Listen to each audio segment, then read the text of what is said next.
The greatest abuse of power begins the moment someone decides they no longer need the truth. The morning sky above the state capitol glowed with soft shades of blue as government employees filled the sidewalks with coffee cups in hand. City buses rolled past historic buildings, and the quiet rhythm of another workday settled across downtown. It looked like the kind of morning that would be forgotten before sunset. Instead, it became the day an entire law enforcement system was forced to confront one simple mistake. Nathaniel Brooks, a 56-year-old black man dressed in a charcoal sport coat, light blue shirt, dark slacks, and polished brown shoes, walked calmly toward the State Public Safety Administration building carrying nothing more than a leather portfolio. His appearance was modest, almost ordinary.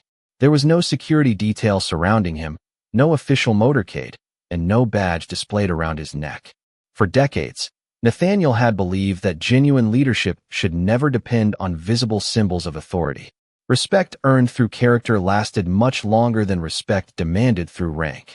He crossed the street with measured confidence, greeting a maintenance worker with a friendly smile, before continuing toward the building entrance where a statewide leadership meeting was scheduled to begin less than 40 minutes later.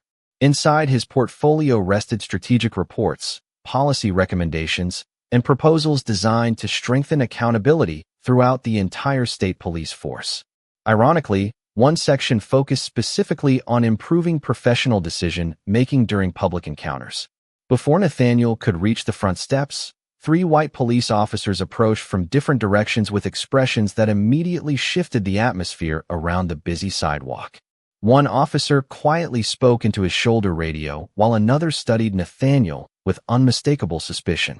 The third positioned himself several feet away, carefully watching both the surrounding area and the man standing before them.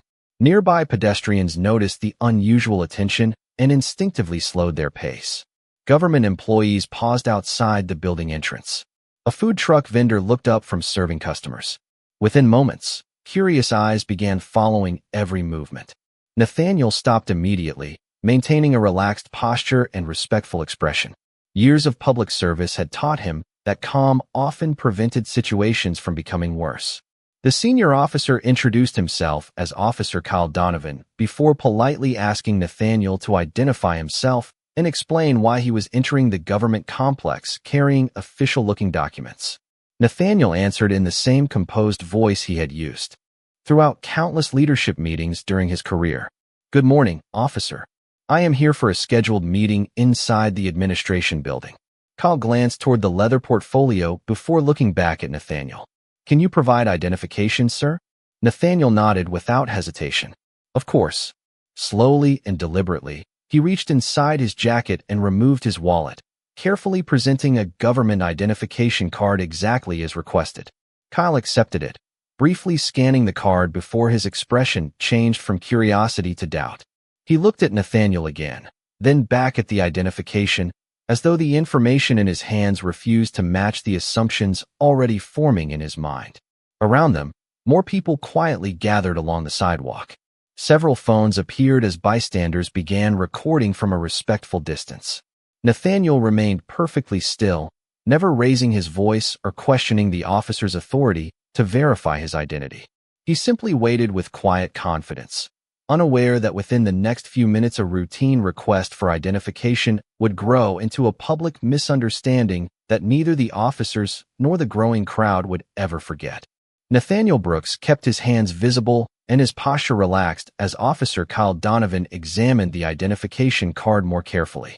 The morning crowd continued to grow, not because anyone understood what was happening, but because people are naturally drawn toward uncertainty.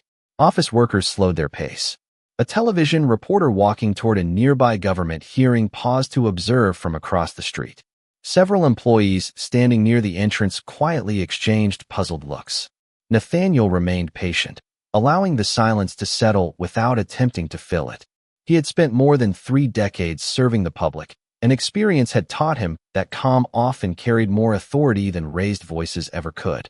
Kyle looked from the identification card back to Nathaniel several times before speaking again. "This identification says you are expected inside this building for a leadership meeting." Nathaniel nodded politely. "That is correct, officer." Kyle's expression remained guarded. "What exactly is your role?" Nathaniel answered with complete honesty. Everything can be confirmed through the State Police Operations Center. Rather than announcing his position, he simply offered the fastest path to verification. His answer seemed to frustrate Kyle more than reassure him. "I asked you what your role is," the officer replied. Nathaniel met his eyes with quiet confidence. "I believe official verification is the most appropriate way to answer that question." Nearby, one of the younger officers shifted uncomfortably. His name was Officer Daniel Hayes, and he had only been with the department for 2 years. He quietly studied the identification card still resting in Kyle's hand before looking back at Nathaniel. There was something about the older man's composure that felt unusual. Most people confronted by multiple officers became nervous, defensive, or argumentative. Nathaniel did none of those things. He stood with the quiet confidence of someone who had nothing to hide and no reason to rush the truth. Daniel leaned slightly toward Kyle and spoke in a lower voice. "We can contact operations and verify everything in a couple of minutes." Kyle shook his head almost immediately. "Not yet." The answer surprised Daniel, but he did not challenge his senior officer in front of the gathering crowd. Nathaniel glanced briefly toward the large clock mounted above the entrance of the administration building. 34 minutes remained before the statewide leadership meeting was scheduled to begin. Inside one of the conference rooms, agency directors, senior investigators, and regional commanders were already arriving with briefing materials under their arms, unaware that one empty chair at the head of the table belonged to the man now standing outside on the sidewalk. Nathaniel looked back at Kyle and spoke with the same respectful tone he had maintained since the first question. "Officer, I understand your responsibility. I only ask that the proper verification process be allowed to do its job." Kyle folded his arms while still holding the identification card. "Until I understand exactly who you are, we are staying right here." The words settled heavily across the quiet sidewalk. A woman carrying a government identification badge whispered to a co-worker that the gentleman had remained respectful throughout the entire conversation. Another passerby quietly remarked that verification seemed like the simplest solution. Yet no one stepped forward. Everyone simply watched. Nathaniel neither protested nor complained. He knew that leadership was often tested most severely in moments when no one else recognized it. As another phone appeared among the growing crowd, and another pair of curious eyes turned toward the unfolding encounter, the distance between assumption and truth continued growing wider, even though the answer was only one verification call away. Nathaniel Brooks remained exactly where he stood, making no attempt to rush the conversation or reclaim the identification card still resting in Officer Kyle Donovan's hand. His patience was not the patience of surrender. It was the patience of a man who had spent an entire career believing that truth should never need to compete with emotion. Around him, the growing crowd continued watching in respectful silence. Government employees arriving for work slowed near the entrance before quietly gathering along the edge of the sidewalk. Several people exchanged uncertain glances while others discreetly held their phones at chest level, recording without interfering. The morning air remained calm, yet the atmosphere felt noticeably heavier than it had only minutes earlier. Officer Kyle studied the identification card again, comparing the photograph to Nathaniel's face. Every detail appeared authentic. The security markings looked legitimate. The expiration date remained valid. Even so, doubt lingered. He lowered the card slightly before asking another question. "Why are you not wearing a uniform if you are attending an official law enforcement meeting?" Nathaniel answered immediately. "Not every leadership meeting requires a uniform, officer. Many administrative sessions are conducted in business attire." His response was factual, measured, and completely free of irritation. Kyle narrowed his eyes, unconvinced. "That may be true, but this still does not explain everything." Nathaniel gave a slight nod. "Which is exactly why I suggested verification through the State Police Operations Center." Officer Daniel Hayes quietly shifted his weight before speaking again. "Sir, operations should be able to verify the identification within a few minutes." Kyle glanced toward his younger colleague. "We are not finished asking questions." Daniel remained silent after that, but his expression revealed growing uncertainty. He had reviewed enough official credentials during his short career to recognize that nothing about Nathaniel's documents appeared suspicious. What unsettled him most was the older man's remarkable composure. There was no panic, no anger, no attempt to intimidate anyone by claiming authority. Nathaniel behaved exactly like someone who trusted the process. Across the street, a courthouse employee recognized the state police seal embossed on the identification card from where she stood. She quietly mentioned it to another employee beside her, both wondering why verification had not already been requested. Nearby, a local journalist waiting to cover an unrelated government announcement noticed the unusual gathering and began taking careful notes. She sensed that the story unfolding before her was becoming less about one individual and more about the decisions being made around him. Nathaniel glanced once more toward the administration building where the statewide leadership meeting would begin in less than 30 minutes. Behind those glass doors, conference folders had already been placed around the long table. Coffee had been served. Regional commanders were greeting one another while occasionally checking the empty chair reserved for the meeting's chairperson. No one inside knew why that chair remained empty. Back on the sidewalk, Kyle carefully closed Nathaniel's wallet after removing the identification card and handed the wallet back, while keeping the credential for further examination. Nathaniel accepted it politely without objection. "Officer," he said calmly, "the sooner the verification is completed, the sooner everyone can continue with their responsibilities." His words carried no criticism, only quiet reason. The statement lingered in the morning air, causing several members of the crowd to exchange thoughtful looks. It had become increasingly difficult to ignore the simplest solution, yet somehow the truth remained delayed by hesitation rather than distance. And with every passing minute, the ordinary sidewalk outside the government building moved one step closer to becoming the setting for a lesson that no one present would soon forget. Officer Daniel Hayes could no longer ignore the growing uneasiness settling over the sidewalk. Every instinct developed during his academy training told him that verification should come before prolonged suspicion whenever reliable identification had already been presented. He glanced once more at Nathaniel Brooks, then toward Officer Kyle Donovan, who remained focused on the credential in his hand rather than the increasingly obvious solution. Finally, Daniel spoke carefully. "Kyle, operations can confirm everything in less than 5 minutes. We have the identification. We have the agency seal. There is no reason to delay the verification." Kyle remained silent for several moments before answering. "I am making sure we understand exactly who we are dealing with." Nathaniel listened without interruption. His expression never changed. Years spent leading thousands of officers had taught him that leadership often revealed itself most clearly during moments when patience became difficult. He knew every person standing nearby was watching, not simply to discover who he was, but to see how everyone involved would choose to handle uncertainty. He calmly looked toward the administration building once again. 26 minutes remained before the statewide leadership meeting was scheduled to begin. Inside the conference room, senior commanders continued arriving from across the state. Several checked their watches. Others quietly wondered why the meeting chair had not yet appeared.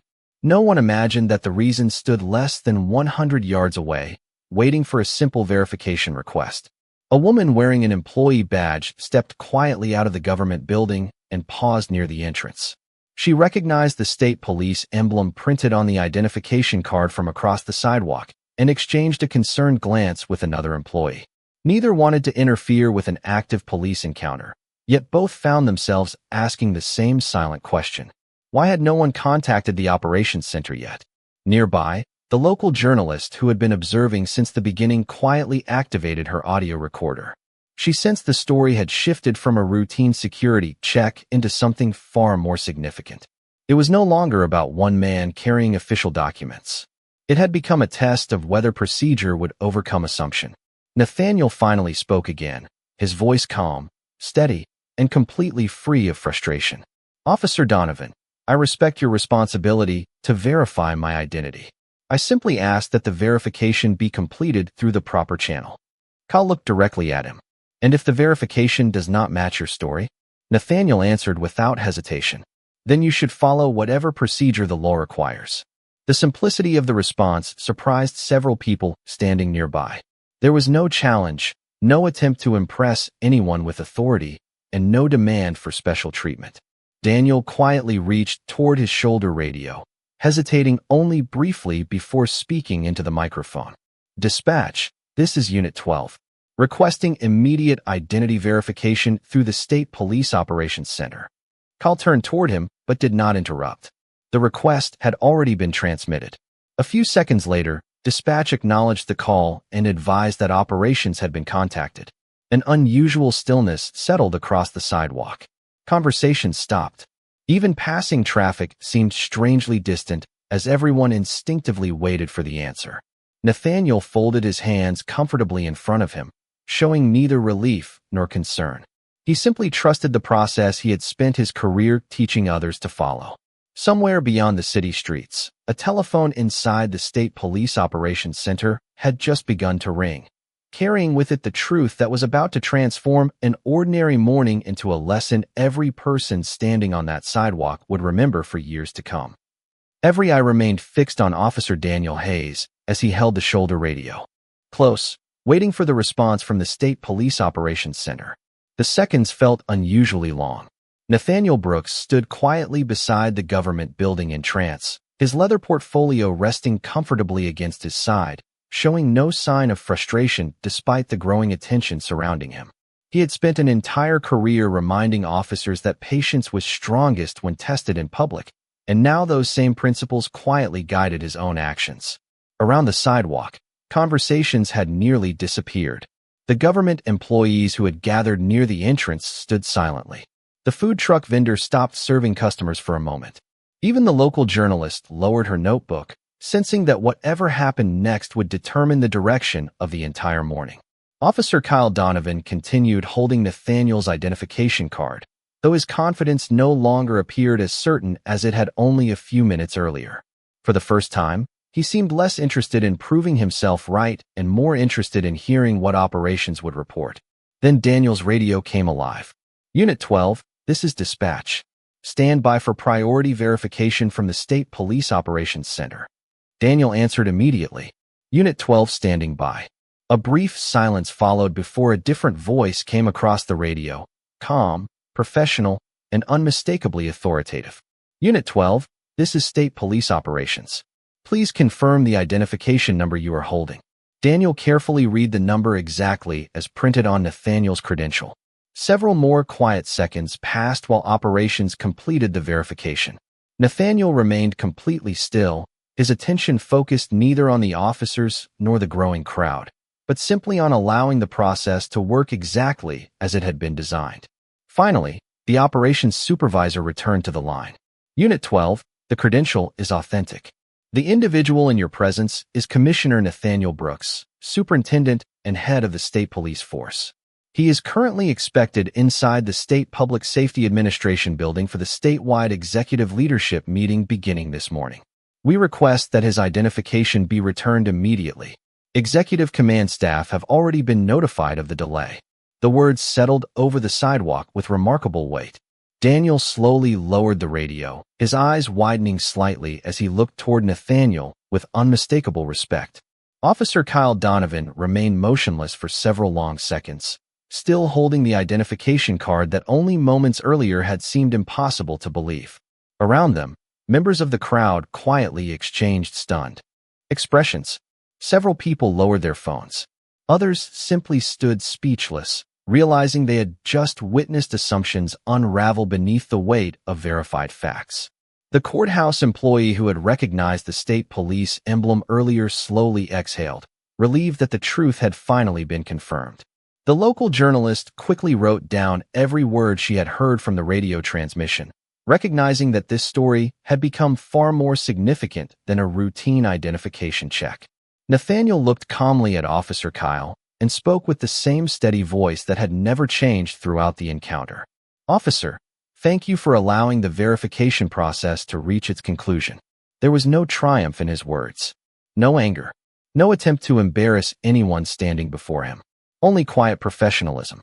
In that moment, everyone present understood that real authority rarely announced itself with volume. It revealed itself through patience, integrity, and complete confidence that the truth would eventually speak louder than any assumption ever could. For several long seconds, no one on the sidewalk seemed able to move. The only sounds came from distant traffic and the gentle breeze carrying the flag above the government building. Officer Kyle Donovan slowly looked down at the identification card still resting in his hand before carefully returning it to Commissioner Nathaniel Brooks with both hands, his earlier confidence replaced by quiet disbelief. "Commissioner," he said, his voice noticeably lower than before, "I sincerely apologize." Nathaniel accepted the credential without hesitation and placed it carefully back inside his wallet. His expression remained calm, unchanged from the moment the encounter had begun. Around them, the crowd that had gathered out of curiosity now watched with a very different perspective. Several people quietly lowered their phones. Others exchanged thoughtful looks, realizing that the most important part of the morning had never been the identity of the man standing before them. It had been the choices made before that identity was known. Officer Daniel Hayes stepped forward respectfully. "Commissioner Brooks," he said, "I appreciate your patience. We should have completed the verification much earlier." Nathaniel nodded gently. "Officer Hayes, procedure exists for moments exactly like this. The process works best when we trust it from the beginning."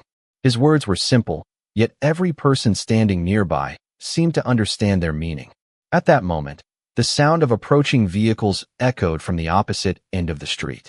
Several unmarked state police command vehicles entered the government complex in an orderly formation before stopping near the front entrance. Senior command officers stepped out first, followed by executive staff members carrying briefing folders. One deputy superintendent immediately walked toward Nathaniel and greeted him with visible respect. "Commissioner, we have been expecting you. The meeting has been delayed until your arrival." Nathaniel smiled politely. "Thank you. I apologize for the unexpected delay." The deputy superintendent glanced briefly toward the local officers before replying. "Everything has already been explained by operations." There was no anger in his voice, only professionalism. That response surprised several members of the crowd. Many had expected public confrontation or harsh criticism. Instead, they witnessed disciplined leadership responding with quiet restraint. Officer Kyle remained standing where he was, watching the interaction unfold. The reality of what had happened settled more deeply with every passing second. He realized that the man he had questioned had never once attempted to use his authority to intimidate anyone. He had never announced his title. He had never demanded special treatment. He had simply asked for the same verification process available to every citizen. Nathaniel turned toward Kyle one final time before preparing to enter the administration building. "Officer Donovan," he said calmly, "every person deserves to have facts considered before conclusions are reached. That principle protects the public, and it protects officers as well." Kyle lowered his eyes briefly before answering. "I understand that now, Commissioner." Nathaniel gave a slight nod. "Then today has already served a purpose." The statement lingered in the quiet morning air long after he walked toward the entrance, surrounded by members of the executive command staff. The crowd slowly began dispersing, but conversations continued as people reflected on everything they had witnessed. The local journalist closed her notebook with a thoughtful expression, recognizing that the true headline would not be about the identity of one powerful leader. It would be about the reminder that real leadership does not announce itself through rank, but through dignity, patience, and unwavering respect for the very principles it expects everyone else to follow. The statewide executive leadership meeting finally began nearly 20 minutes later than scheduled, yet no one inside the conference room seemed interested in discussing the delay itself. Around the long polished table sat regional commanders, division chiefs, training directors, legal advisors, and senior investigators from across the state. Every person in the room had already received a brief summary from the operations center explaining what had happened outside the administration building. Commissioner Nathaniel Brooks quietly placed his leather portfolio on the table, thanked everyone for their patience, and took his seat without mentioning the encounter. He opened the meeting exactly as he always did, beginning with public safety priorities, officer wellness, community trust, and professional accountability. There was no trace of personal frustration in his voice.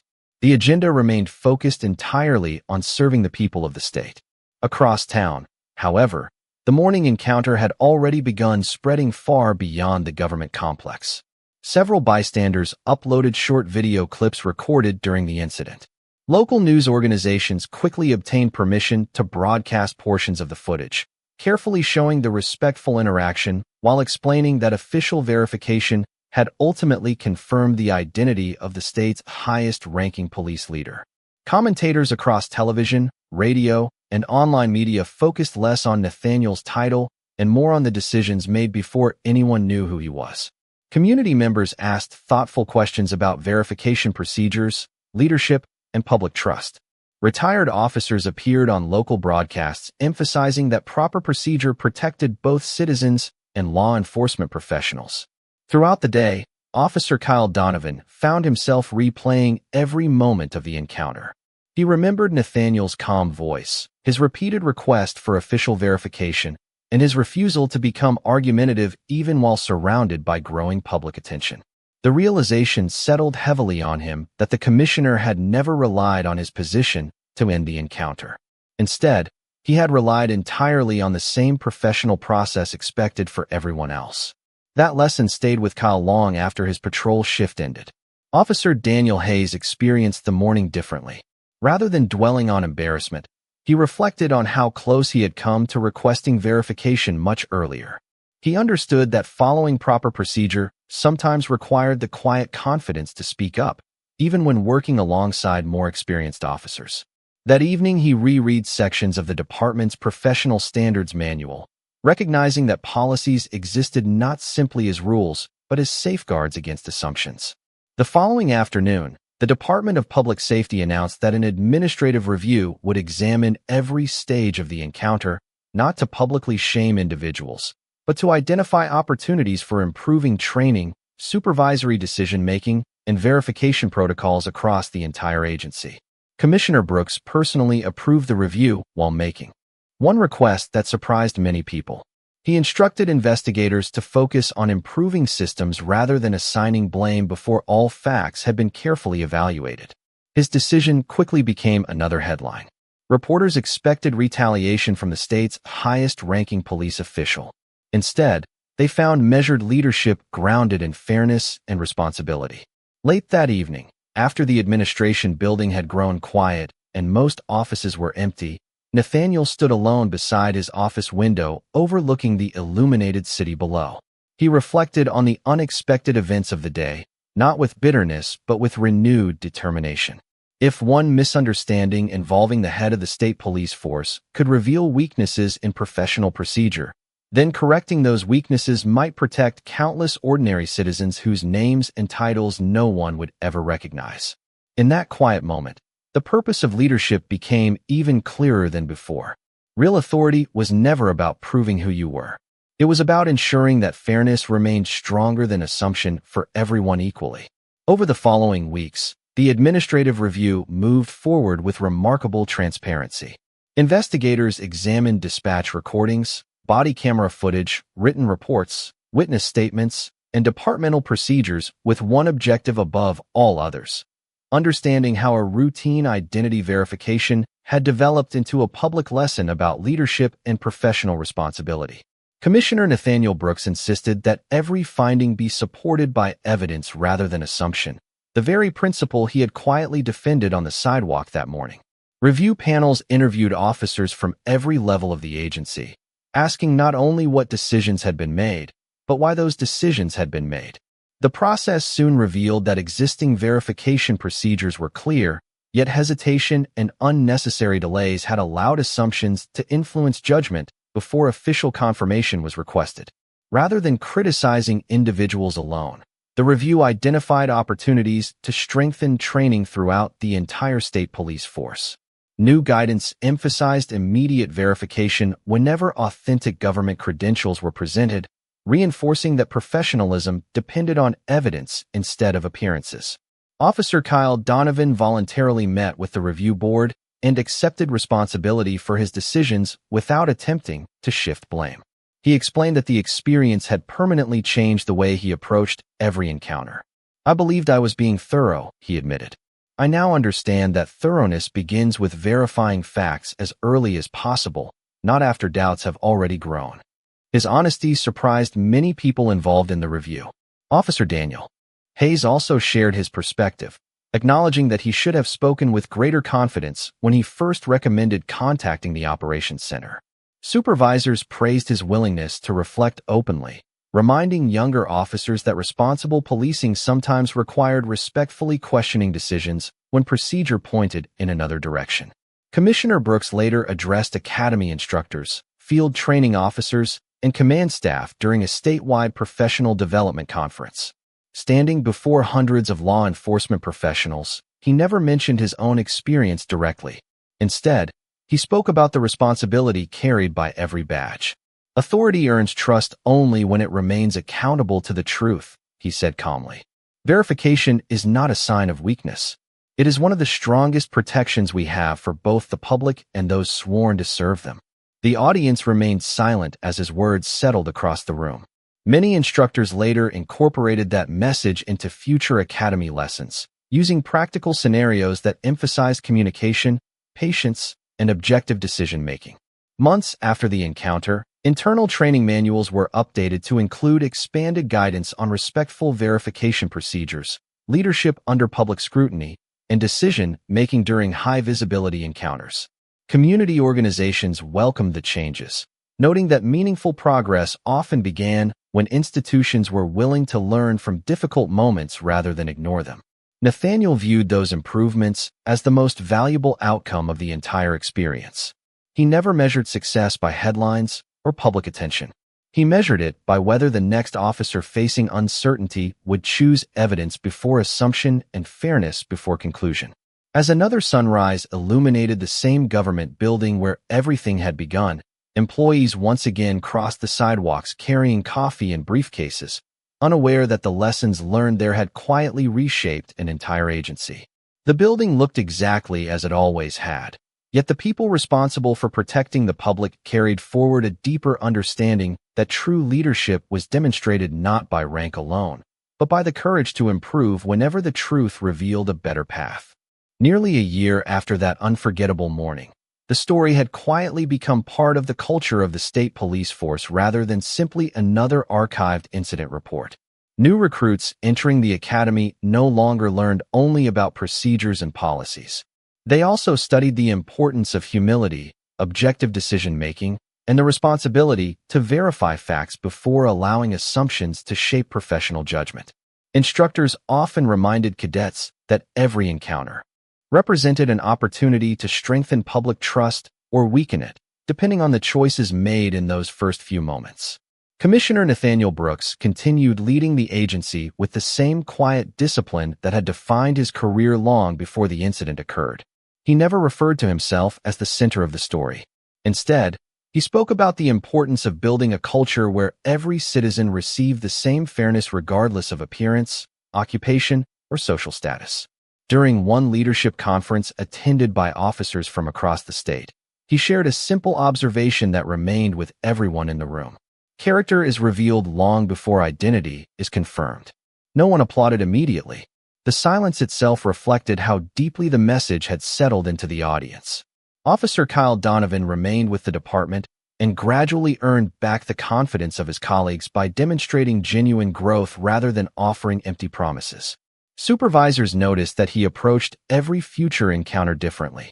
He listened more carefully, verified information sooner, and encouraged younger officers to follow procedure without allowing first impressions to influence their decisions. Officer Daniel Hayes also continued serving with renewed confidence, remembering that respectful professionalism sometimes required speaking up when proper procedure risked being overlooked. Their careers became reminders that accountability did not exist to destroy good people. It existed to help them become better public servants. The administration building where everything had begun looked exactly the same as it always had. Employees still crossed the sidewalks carrying briefcases and coffee every morning. Visitors still entered through the same front doors. Patrol vehicles still drove past the intersection. Yet an invisible lesson remained woven into that ordinary place. Those who knew the story remembered that one of the state's most respected law enforcement leaders had stood there not demanding recognition, but patiently trusting the very system he had spent his life improving.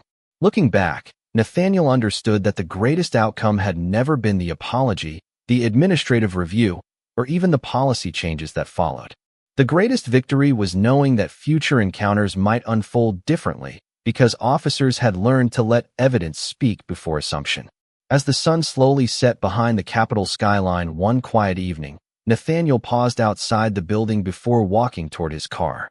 The streets were peaceful once again. He smiled gently, grateful that leadership had never required proving who he was.